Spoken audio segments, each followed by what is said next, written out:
ازيك يا دكتور ششتاوي؟ اهلا وسهلا يا فندم، ازي حضرتك؟ الف سلامه. ايه اللي حصل؟ احنا طبعا الاختفاء ده يعني ايه؟ مرض ولا اجازه رفاهيه؟ ما احنا كنا مختفية بقى عشان جالي زيارة مفاجأة لضيف غير مرغوب فيه بالمرة. لا لا لا. عندي في البيت فار او فئران، يعني هو شكله جايب صحابه. يجوا بقى ايه، يعني يلقطوا رزقهم بقى في المطبخ وايه ويمشوا بقى، يعني ياخدوا اللي فيه النصيب بقى. ميكي ماوس يعني. و اه، و و وشفتي شكله وحجمه ولا؟ لا الحمد لله بقى، انا قعدت بقى اعمل البحث بتاعي العظيم. قال لك بقى ايه التويلت بتاعه لو مش عارفه يبقى عامل ازاي، هيبقى ده الصغير، لو مش عارفه ايه ده الكبير. فالحمد لله مم. إيه بيقول انه الصغنن يعني. ف حضرتك فبس. عارفه طبعا إن ده تخصصي انا، المجال التوازن البيئي والحيوانات القارضه. دي رساله الدكتوراه بتاعتي. فعايز اقول لا لك ان لا لو لا، ده لو احنا بقى سمحتي لي. الحلقه النهارده هتبقى ممتازه للوضع اللي انا فيه، عشان انا سايبهم جوه بياكلوا. ده انت اقل حاجه عندي يا ضايفهم. فندم، بس انت عارفه حضرتك لو تبعتي لي عينه من البراز، ممكن نعمل دي ان ايه ونعرف لك بالظبط سلاله الفار ده اصلا من كمان جاي البرازيل ولا من منين. فين؟ يعني اعرف لك الفار ده جه منين بالظبط وتاريخ عيلته كلها. لا ده احنا كده بقى، احنا بقى خلاص، ده موضوع الحلقة، واحنا شاكرين ان معانا دكتور ششتاوي النهاردة.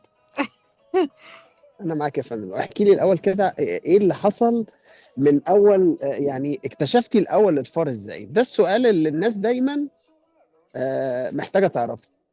ازاي عرفت ان في فار في البيت؟ طبعا. بص، هو الموضوع مثلا ايه، انا بقالي ايه اسبوع ونص مثلا سامعة صوت خروشة في المطبخ، بس على الخفيف خالص، وبتروح وتيجي وبتاع. فاللي هو انت عارف احنا هنا بقى ايه، كل البيوت اي حد بيعمل حاجه، لو حد بيصنفر حيطه جنبك هتدي نفس صوت الخروشه ده. وسهل جدا ان صوت الجيران بيعملوا اي شيء ده تسمعه يعني. فانا قلت ايه، لا ده ممكن يكون حد من الجيران بيعمل حاجه. بعدين مره تانية قلت ايه ده، طب ما ممكن يكون في حاجه جوه الحيطه بقى، ال الانسوليشن بقى، ولا حاجه، في حاجه دخلت جوه خلاص، انا ده خارج سيطرتي، لان مش قادره احط ايدي على الموقع يعني. اه. و- ومن 3 4 ايام كده بقى، كانوا بينكشوا جامد بقى، وقعوا حاجة بقى جوه دولاب المطبخ. بس انا طبعا فبراحتهم عشان بقى. اعرف عشان اعرف انه دولاب المطبخ دي، أنا قعدت بقى ساعة قاعدة جوه المطبخ، ما بتحركش، مفيش اي صوت، عشان اعرف المصدر من فين. عرفت بقى،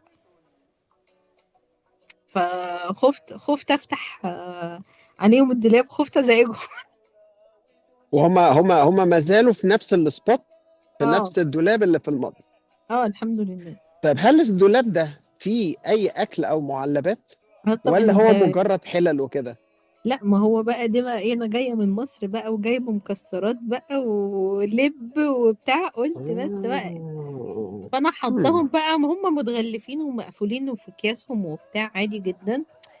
آه فانا بقى ايه، لما انا سمعت صوت الخروشه ده خفت افتح، كان بالليل بقى ايه ما اشوفش كويس، ويجروا بقى ينتشروا بقى في البيت بقى. فقلت ايه الصبح بقى كده على روقان وايه، وانا اتحلى بالشجاعه الكبرى في الموضوع.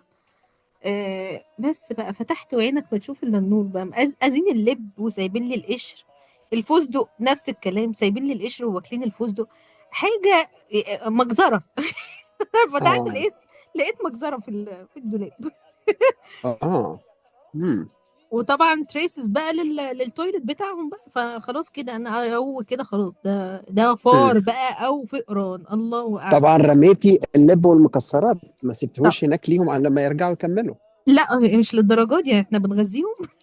لا، هي في ناس بيبقى قلبها طيب، يعني يقول لك حرام، يعني ما اه هم لا برضو لا، انا عشرة بقى لهم 4 5 أيام وأصحاب بيت وكده. لا، انا والفريند لا، ما نحبش بعض ابدا. طب بص يا فندم، أول قاعدة في الفئران، ودي قاعدة اتعلمتها من الدكتورة سهير الأستاذة بتاعتي. ايه بقى؟ قالت لي، اه دي القاعدة اللي عملتها، دي كانت في الماجستير. قالت لك ايه بقى؟ قالت لك في الفئران مفيش تهيؤات. يعني فكرة اللي هو سمعت صوت كده، بتهيأ لك حاجة عدت كده، لا ده يبقى اه. فار. يعني فكرة الاحتمالات اللي هي المفتوحة، اللي هي بتاعت ما يمكن الظل، ما يمكن الجار، ما يمكن البتاع، لا هذا الكلام لا ينطبق في الفئران. ده فندعو الناس، واولاد الذين بيبقوا فعلا موجودين.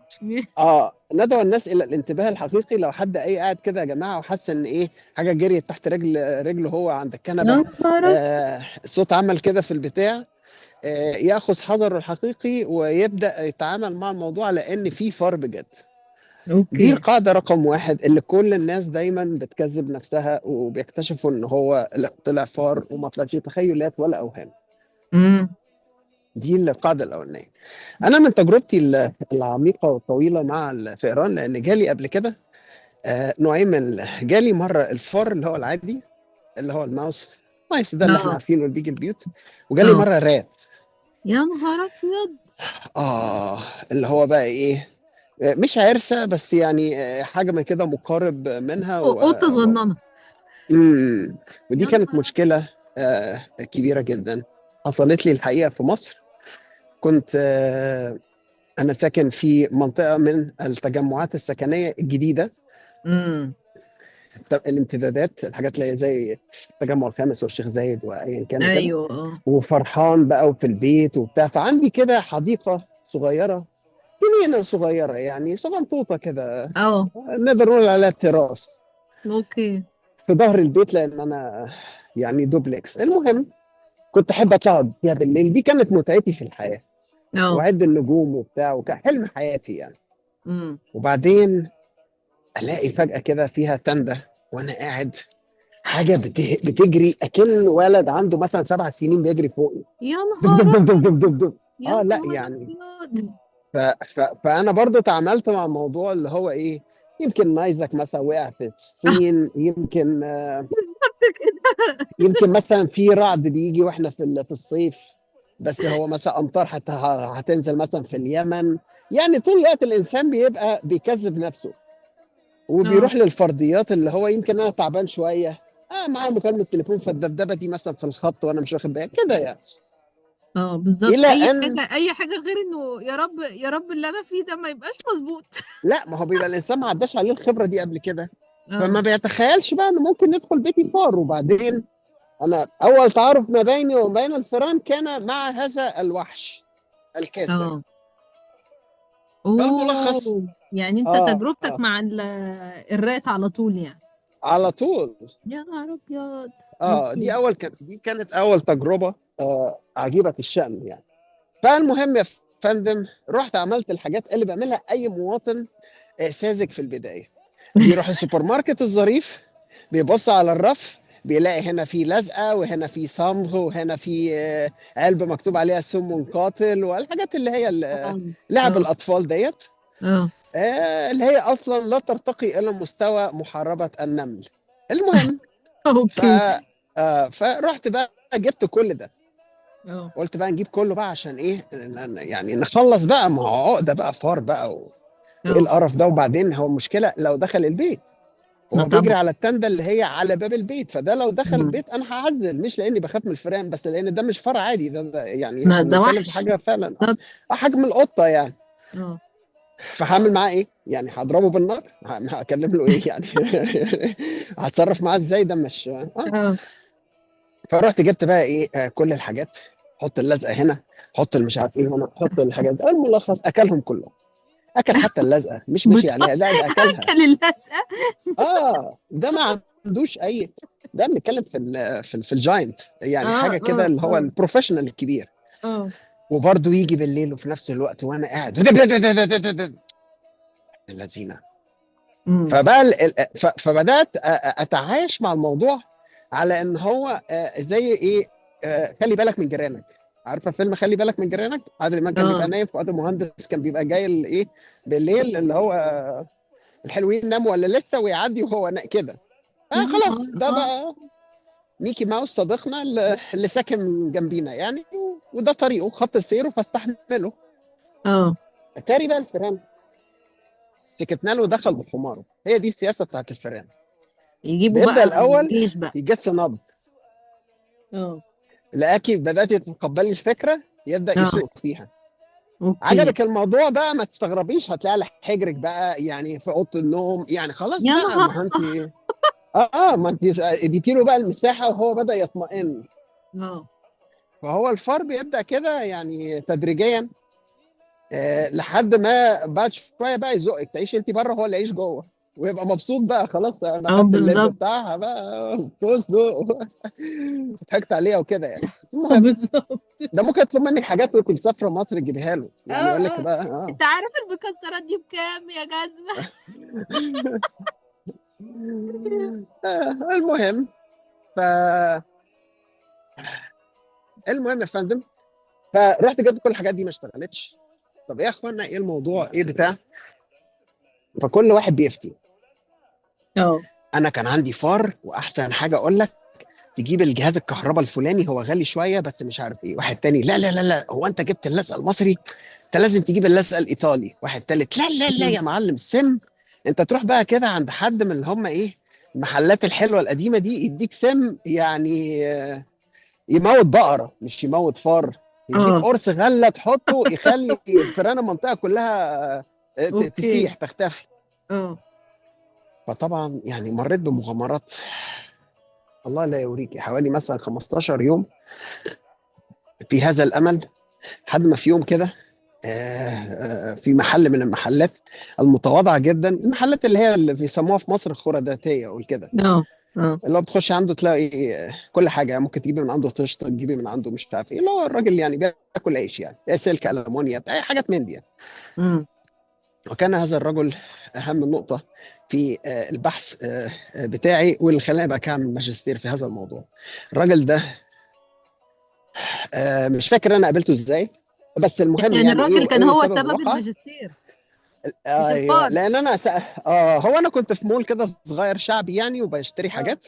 اه. فالمهم الكلام جاب بعضه، فقالوا لي روح عند المحل الفلاني، رحت عنده ايه يا عم كذا كذا، فقال لي بص يا باشا، ما يجيبش الفار الا المصيده، كل اللي انت بتعمله ده كلام فارغ، الفار الكبير اللي عندك ده مش هيجيبه الا المصيده لا مؤاخذه.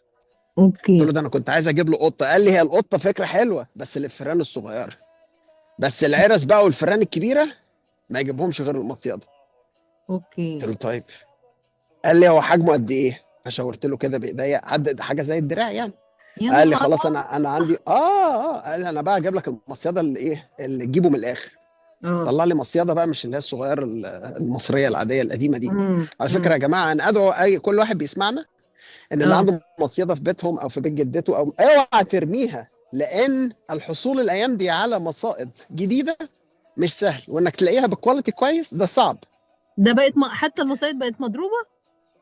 يا نهار صعب ابيض. صعب وجودها، فاللي عنده مصيده يحافظ عليها، لان دي ثروه يعني زي السبرتايه كده وبابور الجاز والحاجات اللي هي بقى ايه الكواليتي القديم يعني. في مصايد اه. بقى صيني وبتاع وحاجات يعني ممكن يخش جوه الفار ويقرقضها ويطلع وكده.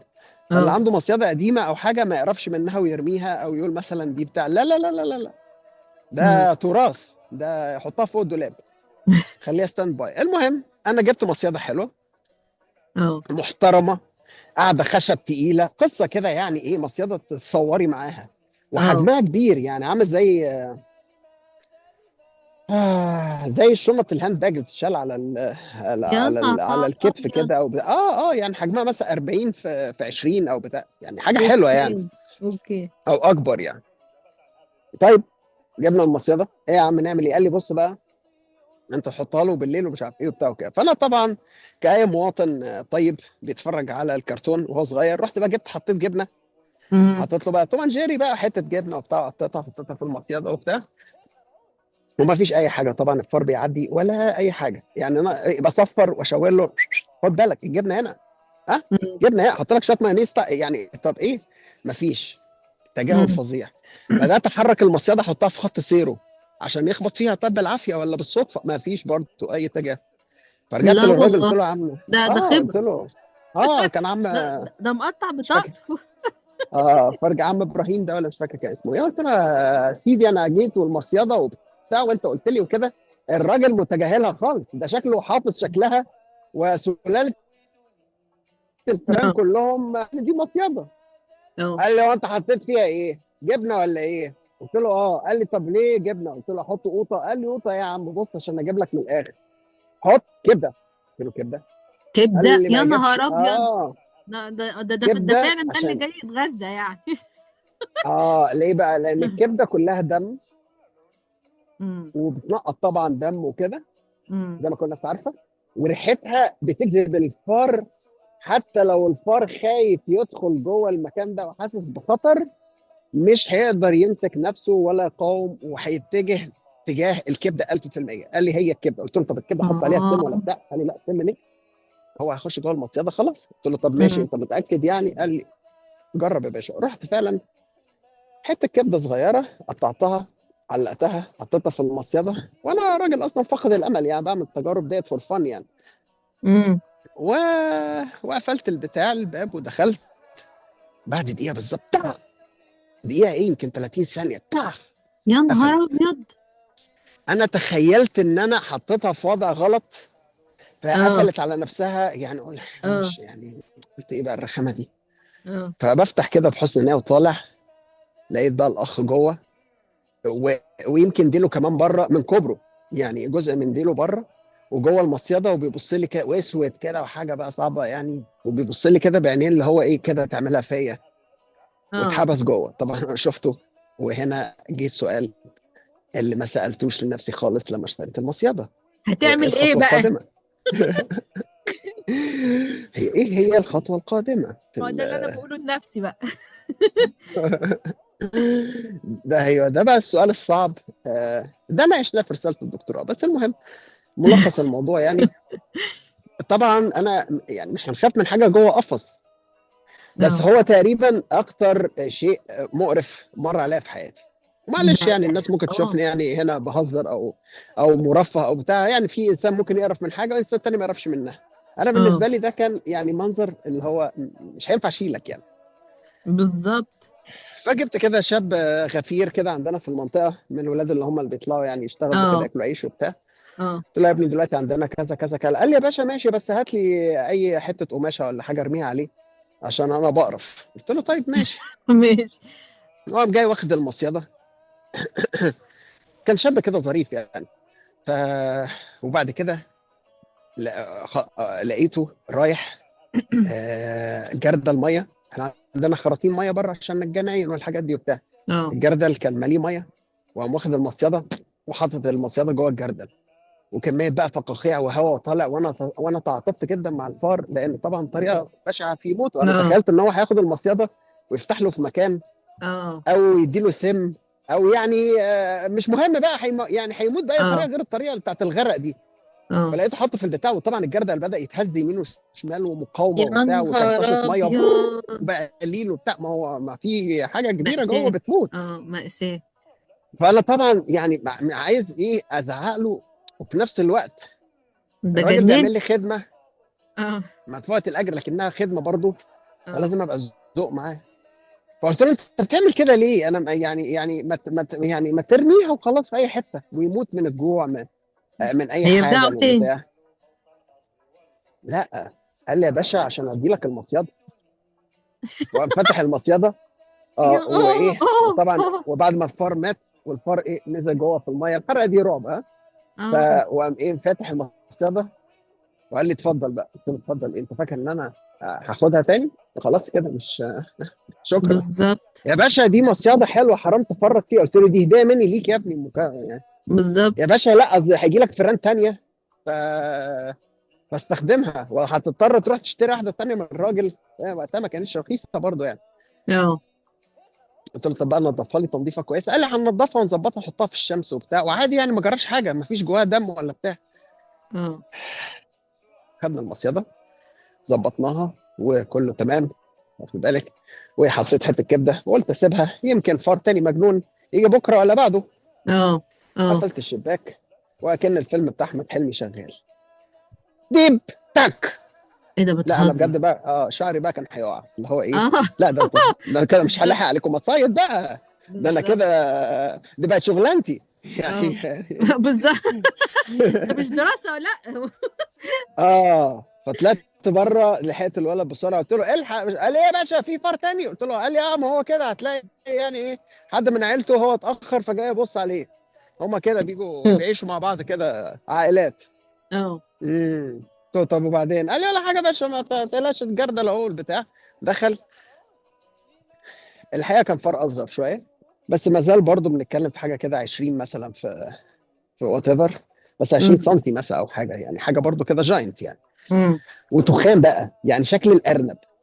يا عارفه نهار الارنب؟ ابيض. حاجه كده في اه. اللي هو في الشيب اه. الكئيب ده. فاخد البتاع ومش عارف ايه وبتاع وكده. فقلت له بص، انا مش هحط كبده تاني بقى بعد ما خلصنا وغسلها وظبطها وبتاع. قلت له مش هحط كبده تاني النهارده، كده فليت وخلاص. قال لي امم. يا باشا لا، ما انت لازم، لان هيحصل عليك هجوم بالليل، انت فاكرهم هيسيبوا المكان؟ ايه ده، بتهزر؟ ده انت هم انت جايين، ده جايين ياخدوا بطاره. لا، جايين يدوروا عليه لان واحد اختفى، فعايزين يعرفوا هو فين.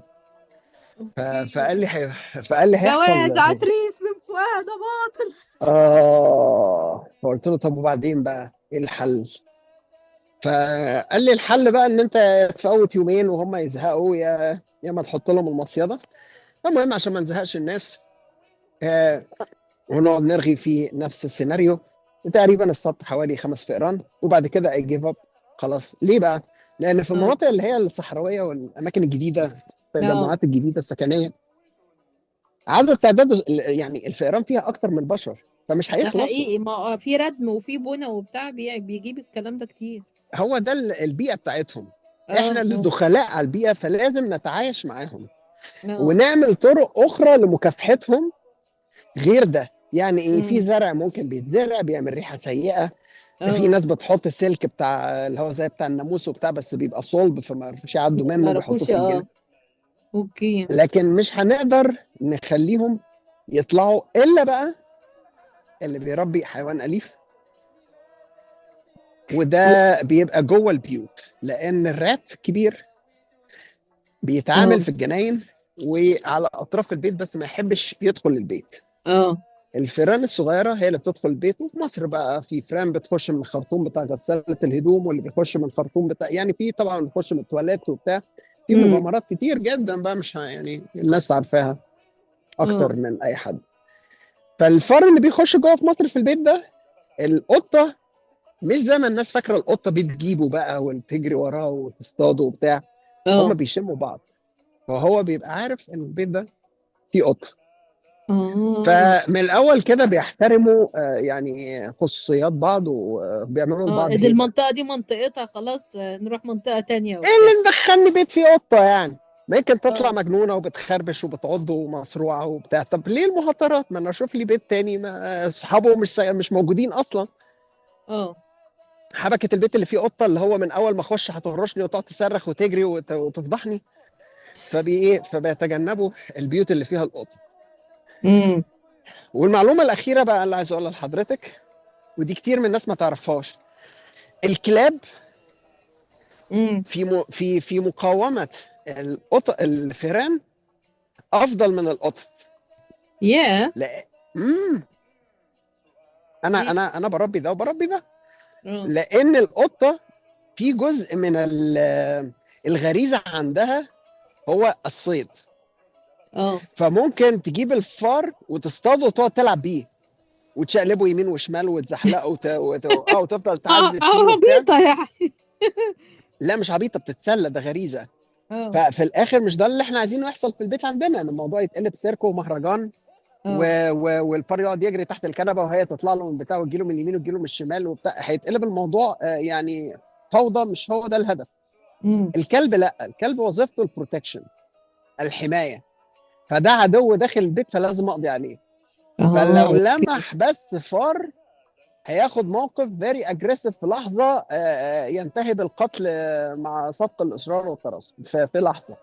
امم. اما القطه فعندها مساحه اللي هو ايه، الغريزه، ونلعب ونهزر واموتك في الاخر، وممكن اكلك او ارميك يعني.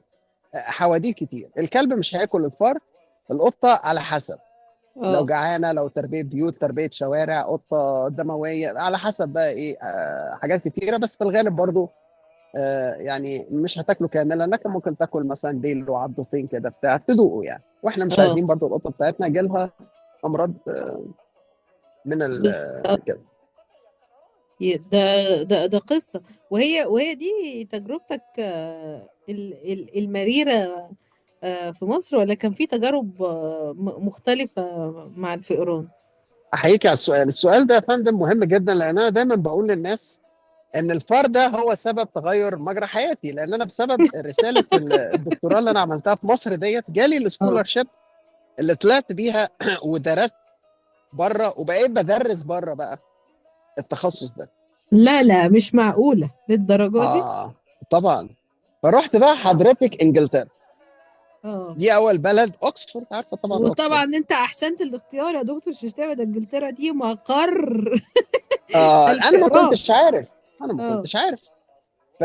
فانا طبعا انخدعت، تخيلت بقى انها اوكسفورد وبتاع، يعني الحاجات بقى اللي ايه، اه. الاتوبيس الاحمر والتليفونات اللي في الشارع ونلبس برانيت بالظبط. ونمسك شماسي وكده، انجلترا بقى. اه بالظبط.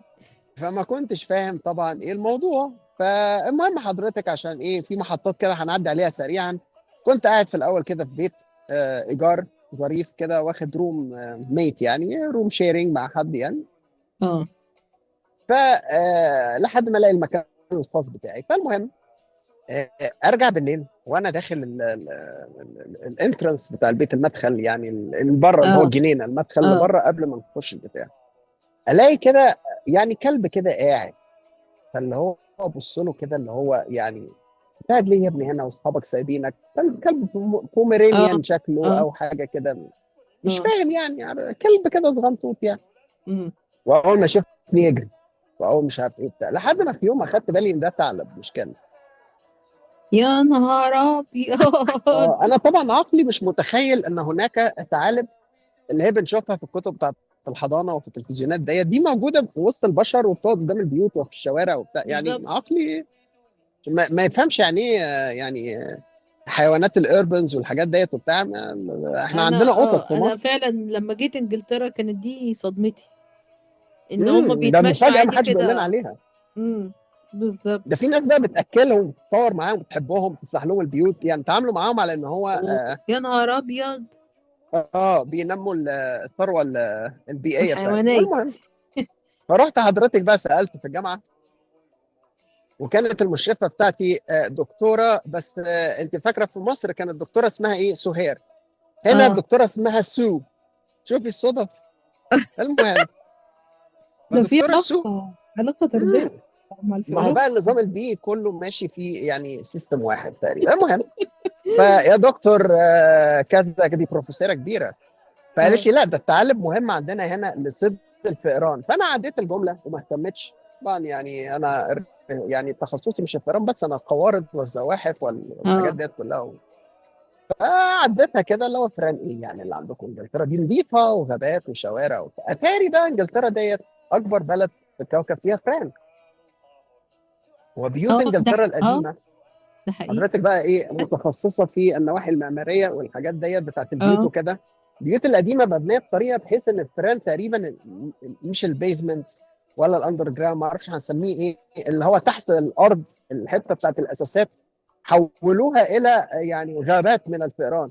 ده حقيقي للأسف. فجزء كبير جدا من البيوت اللي هنا لما بيجي يعملوا لها ريفربش ورينوفيشن والكلام ده، يا نهار أبيض. يعني بيحصل هجوم بقى عند الجيران. يعني لازم يعرفوا الجيران بالظبط. الاول ان احنا هنهد البيت ده ونعمل فيه كذا، لان يعني متوقع يطلع 400 فار من تحت الارض يهاجموا المنطقه. بالظبط هم كده. يعني بياخدوا من تحت لان اللي مش فاهم احنا بنتكلم في ايه يا جماعه، البيوت بتتبني على هياكل خشبيه، وقصه مختلفه شويه عن الاشكال الخرسانيه بتاعت مصر.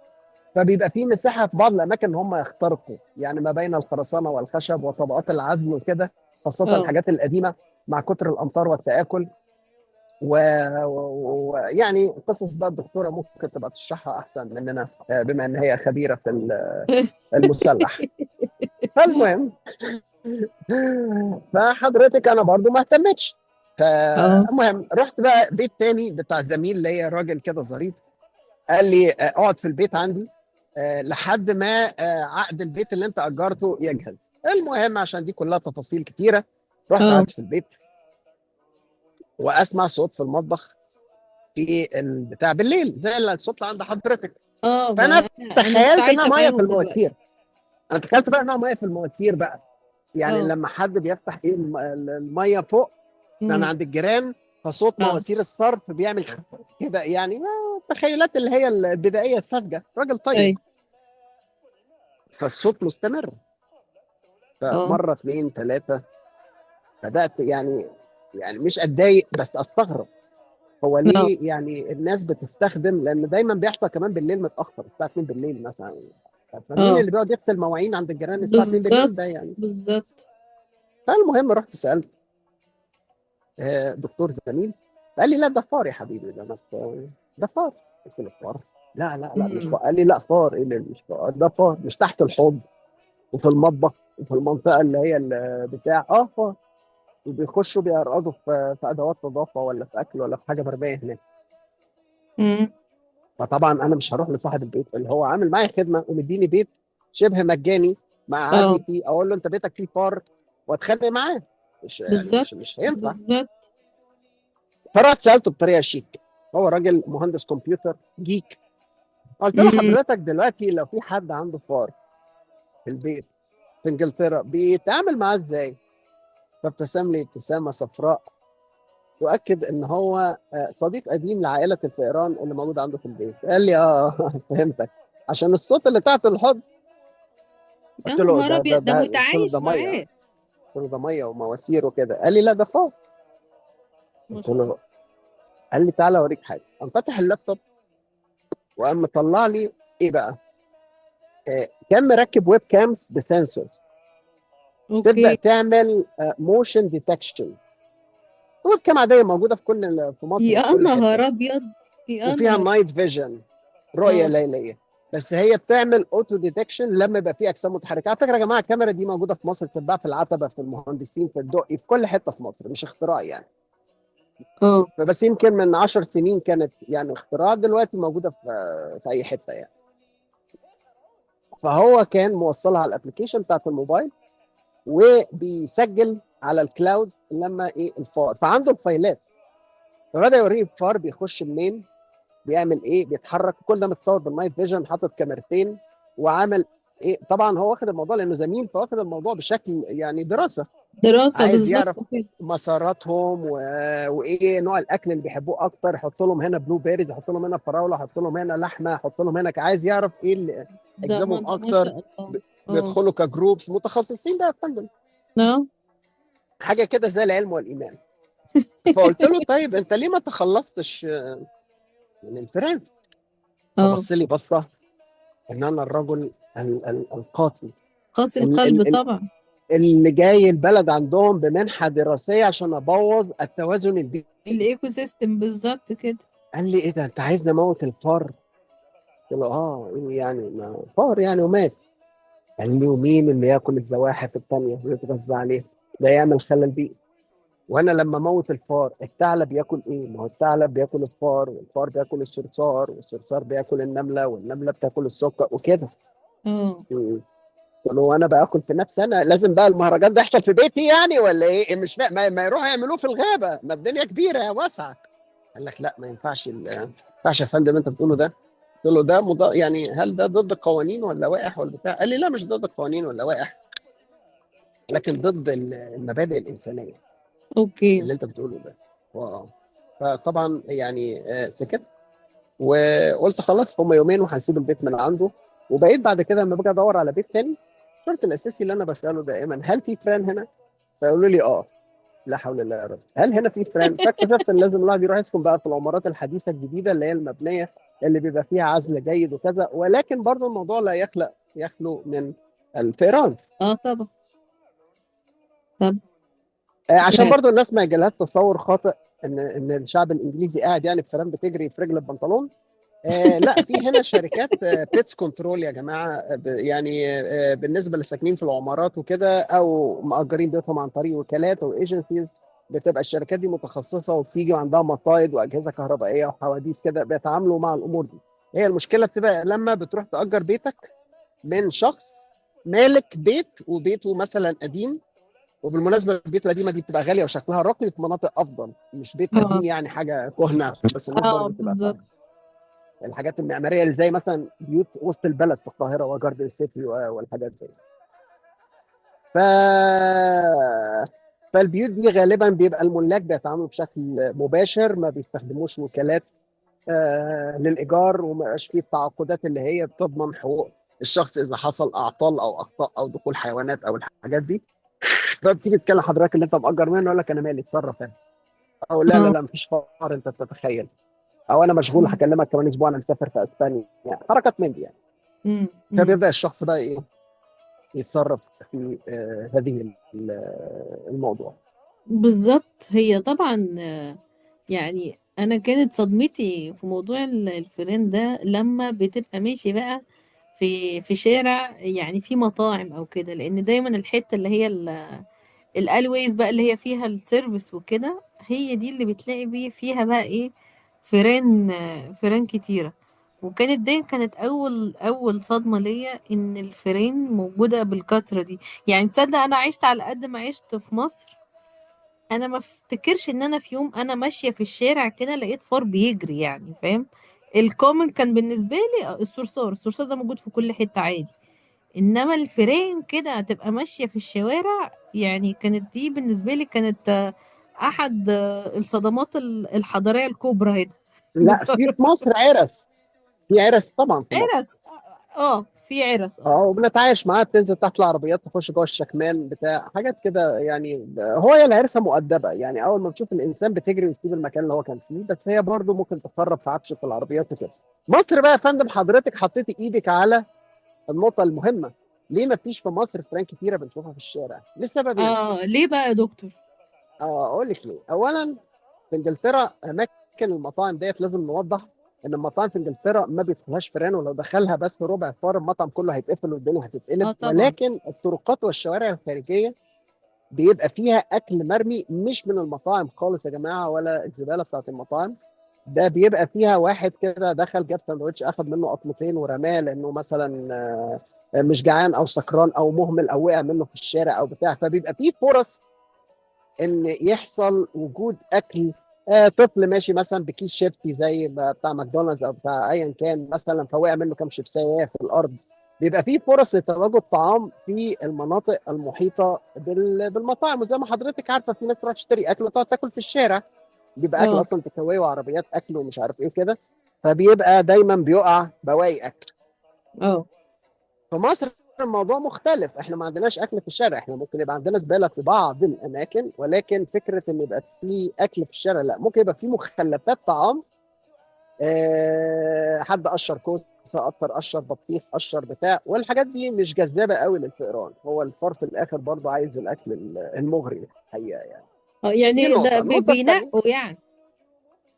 تصدق انا عمري طبيعه ما عرفت برضه يا الفئران فندم. بتاكل اصل ايه. هو الفئران بتحب جدا الحاجات اللي فيها دم، دي اكتر حاجه تجذبها. ياه. ممكن برضه على فكره العظم، بواقي العظم بتاع الفراخ والحاجات دي، لان في نكهه لسه الفرخه والحاجات دي، فممكن يقعد يقرقط فيها. اوكي. وفي نفس الوقت بيحبوا كل الحاجات اللي بتتقرقض اللي انت قلت عليها، اللب والسوداني والفستق والحاجات دي وبتاع. يعني هي مش احسن اختيار بالنسبه لهم، ولكن مينرالز برضه فيتامينز، وهم بيحبوا يحافظوا على صحتهم يعني. اه بيعملوا برضه يعني بيظبطوا بيعملوا دايت ما شاء الساعه. الله. كيتو. في فران الكبيره دي بتحتاج تعمل كيتو دايت كيتو عشان اه. يعني تحافظ على لياقتها في الجري وكده. احنا بقى في مصر بقى كتر القطط اللي عندنا في الشوارع عامله الا في الفئران، لان هي مسيطره على صح. الشوارع صح تصدق. هنا في. طب يا دكتور ششتاوي، انت كنت بتقول ان احنا عشان في قطط في الشوارع في مصر، فدي مسيطرة على فكرة ان ايه مفيش انتشار للفئران في الشارع يعني. طب ايه البديل بقى؟ ما هو انجلترا ما فيهاش قطط في الشوارع ولا كلاب ولا الكلام ده. احييكي على السؤال ده بقى يا فندم. دور الثعلب المكار ان هو اللي بيصطاد الثعالب. فعشان بالظبط. كده في الاربعينات كان في لندن، كان في الاربعينات والثلاثينات وكده، كانت مشهوره لندن بان هي مدينه الفئران، يمكن اكتر مدينه كان فيها فئران في العالم. بالظبط. وكانت مشكله كبيره جدا. وبعدين اكتشفوا ان ده حصل بسبب التمددات السكنيه لما بدات تحصل جوه المدن. الاربن انيمالز والحاجات ديت اللي هي زي الثعالب وكذا بدات تنزح. اه. فالثعالب بدات تسيب المدينه. فمن هنا الفئران ايه يعني بدات تاخد مساحتها وبدات تنطلق. ان غاب الايه الثعلب اه العب يا بالظبط، فار. العب يا ده فار، مثل بالظبط. انجليزي اصلا. ان غاب الثعلب العب يا فار. مش محتاج. و- اه وده عنوان حلقه النهارده. المهم، ف... ف باختصار شديد بدأوا ينموا فكرة وجود الثعالب تاني، ما يخوفوهاش ما يصطادوهاش، لما بترجع هنا يعملوا لها مساحة ان هي تعيش، يسيبوها في اه. المنتزهات العامة والباركات والكلام ده. لان هم اوكي. قدروا ان ايه لما حصل خلل الفئران فهم ما انتشر. بيقعدوش يغذوا الثعالب يعني ويطعموها. ولكن بعض الناس بتعمل المهام ديت. امم. والناس بدأت تتعامل مع الثعلب فروضوه، فما بقاش هو بيخاف منهم ولا هم بيخافوا منهم وما بقاش بيهاجمهم. فبقى حيوان شبه القطة اللي عندنا في مصر. هو ده الثعلب، وظيفة الثعلب في لندن وفي مناطق كتيرة جدا في انجلترا. تمام، انا كده فهمت. ليه انا فاكره مره كنا قاعدين في سكن الطلبه في الجامعه يعني، وكان الثعلب المكار ده بيتمشى عادي جدا بقى وسط وكان دي برضو عادي، اللي هو ايه ده، هو عادي كده. قال لك اه، ده جبان جدا، ده بيخاف اصلا اول لما بيلاقي ايه في بني ادمين بتمشي وبتاع، ما بتلاقوش يقرب منك وكلام من ده. ف فانا اندهشت جدا من المعلومة دي يعني اه وبعدين في حاجة كمان. اه. الثعلب غير ان هو بيصطاد الفئران، عايزين برضو نعلم الناس النقطة دي مهمة قوي. اه. الفار ذكي، بيعرف ان المنطقه دي فيها ثعلب فهو خلاص مش اه هيخش جوه السكن. هخش ليه اصلا انا؟ إيه اللي بالظبط. هيوديني للمشاكل؟ اه. فهم بيشموا بعض وبيحسوا بعض وعندهم حواس مختلفه شويه عما احنا. الموضوع مش لازم واحد يكون موت واحد وكده، لا. هم امم. عن بعد بيبقوا عارفين. امم. طيب. هنرجع طيب يا فندم بقى لمشكلتك، يعني عايزين نشوف بقى الدروس المستفاده. اه، ما هو انا طبعا انا ايه، ما انا وانا بكلمك انا سامعاهم هم ايه عمالين ياكلوا السم، الله اكبر. بس هو بقى السؤال الاكبر في الموضوع يعني، يعني حضرتك دلوقتي دارس وبقى عندك خبرة كمان ايه بقى ما بين الفيران في مصر وانجلترا كمان. آه، ايه الاغلاط الشائعة اللي الناس بتعملها اول لما تدرك ان عندها فار؟ ده سؤال جميل واحييك عليه. اول خطأ، اول ما بيعرف ان ده بقى فار مش تهيؤات، اه. بيبدا. طبعا في ناس قلبها متعود على الموضوع فممكن يروح يمسكه ويموته بالمقشه ويجري وراه وبتاع. يعني في ناس متمرسه فدي احنا ما بنوجه لهمش المحتوى بتاعنا، ودول اصلا مش من جمهور اه. اليوتيوب لكن لربما يكونوا من جمهور التيك توك. المهم، احنا هنتكلم عن الناس العاديه اللي هي مش متعوده على التعامل مع الفار جوه البيت، ما عندهمش خبره سابقه. اه. اولا اوعى تقفل كل المنافذ على الفار. لازم اه. دايما تسيب للفار مكان يطلع منه. على اوكي. سبيل المثال، مثلا هو دخل من المطبخ، اه. المنطقي انه هيفضل في منطقه المطبخ، مش هيروح يهاجم المنطقه اللي اه. فيها ترابيزه السفره او الصاله او فيها بواقي اكل وكده. الا بقى لو وصل لمرحله ان ايه ان انت بتشوفه وبتتجاهله ومتعايش معاه فتره طويله، فهو هيبدا خلاص يقول لك الراجل ده متسامح معايا ويبدا اه. ينتشر في البيت. طيب، اه. هو اتحرك من اوضه لاوضه، بس انت عارف ان هو دخوله المنزل كان عن طريق الشباك الفلاني او الماسوره الفلانيه او المكان. ما تقفلش المنفذ ده، لان انت لو تمام. قفلته عندك مشكله كبيره. انت لازم دايما تسيب له حته يهرب منها، والافضل انها تبقى نفس الحته اللي هو دخل منها. ده لو انت هتبدا تعمل مقاومه للفار، لان هو ما يعرفش مكان تاني ومخه مش هيبدا يفكر في حلول يخترع بيها خط السير خروج. هو اه. هو اه. مش خطة مش هروب هيفتح بقى. الباب ويطلع. مش هيفتح الباب ويطلع. فهو اه الراجل بالظبط، عارف انا سلام دخلت عليكم. من الخرطوم بتاع الغساله مثلا. اه.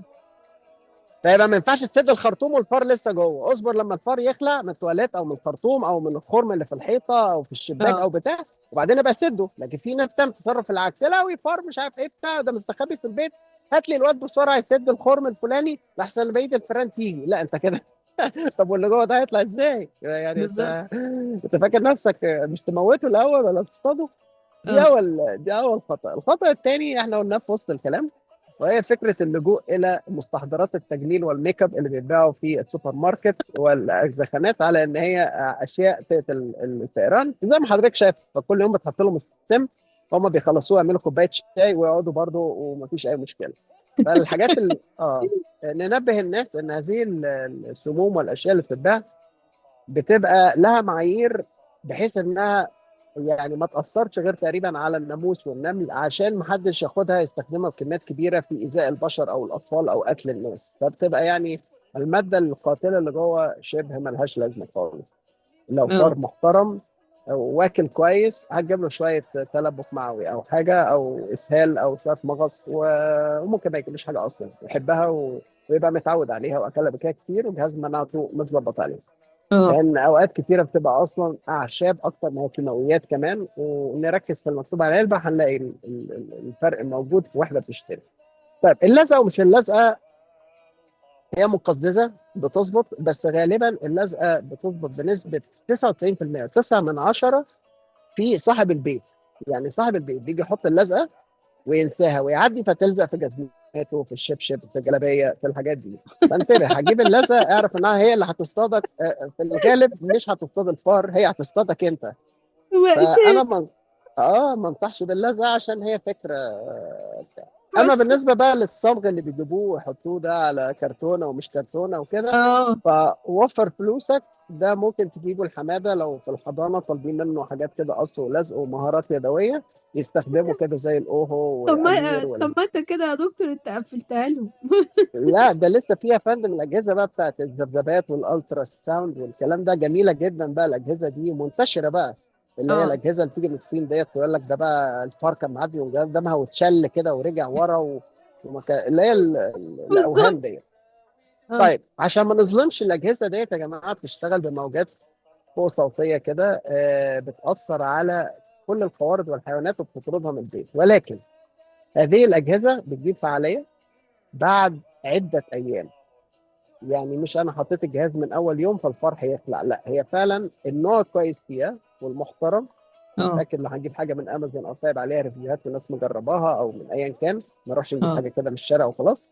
تشتغل بس بتحتاج وقت، يعني فعلا بتبقى من اسبوعين لثلاث اسابيع. ليه بقى؟ ده موضوع كبير مش اه عايزين نخش في تفاصيله طب ده انت العلميه. يعني ده انا رجعته. انا لا شغلته ليه؟ بقى امبارح، ده 26,000 واحد جايبينه قايلين ده مش عارفة ايه، قلت بس لا يا فندم، ده خلاص. انا اللي قايل لك هاتيه، ده انا بعت لك الوصفه بتاعته. اول ما اه كلمتيني قلت لك ايه؟ قطه. قلت لي اه ما فيش قطه، قلت لك ثعلب بس مش هتعرفي تعيشي معاه. اه قلت لي طبعا. حل تاني رحت هياكلني. باعت لك الجهاز. فهي اه دي الحلول المثاليه اللي هنبدا نختم بيها المحاضره بتاعت النهارده. الحل المثالي اه حيوان قدام حيوان، مش لانه هيصطاده بس لانه هيسيطر على الزوم بتاعه. اه الاقوى هيطرد الاضعف. مش امم هنقدر نربي ثعالب في بيوتنا ولا دلافين ولا الحاجات ديت، فنبدا نشوف الاجهزه. عايزين بقى نجيب الحل العملي اللي من الاخر. دور على حد عنده مصيده كويسه، حط حته كبده، اوعى تحط لانشون وطماطم والحاجات اللي الناس بتقول عليها. هات حته كبده قد عقله الصباع عشان تخلص. عشان انا يا بسطرمه والحاجات دي غاليه مش رخيصه. وخد بالك ان اللانشون بالذات الفئران ما بتحبش تاكله، لان هم ما بياكلوش نفسهم، فيعني بيبقوا عارفين ان اللانشون اللانشون فيه ده جوه فراخ. فيه فئران. ودينا اه ضربنا منتج اخر. ده بس عشان الناس تبقى واخده بالها، يعني الفار ما ياكلش بالظبط. نفسه، فاللانشون مش هيجيبه. والطماطم لو هو عايزها ما كانش جه بيتكم مرميه في الشارع، كان راح جابها من اي حته. فسيبك من الافكار بتاعت ايه توم اند جيري والكلام ده، وخليك في حاجه بدمها، من مصارين الفراخ، من مصارين السمك، من مصارين اي حاجه. اه الدواخل بتاعت بس هو يعني حته الكبده اللي بتكلم فيها دي ما تسواش ربع جنيه، يعني ده عقله صباع يا جماعه، ومش اه مطبوخه بس عشان ما حدش اه يروح يشوحها. ومفيش بالظبط، الكلام وتبقى الفارغ ده. وجبة شهية. والف اه هي حته كده نقيها وارميها. ونحب نقرا يعني التعليقات ونعرف مشاركات الناس واسئلتهم وتفاعلاتهم. واذا عجبتك الحلقه اعمل لايك، واذا ما عجبتكش اعمل ديسلايك. والمايك دلوقتي مع الدكتوره، واشكركم يا جماعه عشان طولت عليكم كتير. شكرا جدا يا دكتور ششتاوي. وانا اعتقد طبعا بعد التجربة اللي انا مريت بيها دي انا عرفت فعلا يعني ايه الفار بيلعب في هبي. انا اول مرة اعيشها لايف حرفيا، ان انا قاعدة بتكلم مع دكتور ششتاوي والفار فعلا بيلعب جوه. يعني ربنا يوفقهم. وانا خلاص انا ايه هتبع الخطوات اللي حضرتك قلتها، ودي فعلا معلومات مهمة. ونشوفك بقى في الحلقة اللي جاية بقى يا دكتور ششتاوي. احنا عندنا مواضيع كتيرة وحاجات كتيرة عايزين نتكلم فيها، يعني انتظرونا في الحلقة اللي جاية. شكرا يا دكتور ممكن ششتاوي. يا جماعه اخر حاجه، لو عايزين ترشيحات لموضوعات لو سمحتوا اكتبوها في التعليقات، واحنا عينينا ليكم. الف شكر، شكرا جدا. ونراكم في الاسبوع القادم. مع السلامة.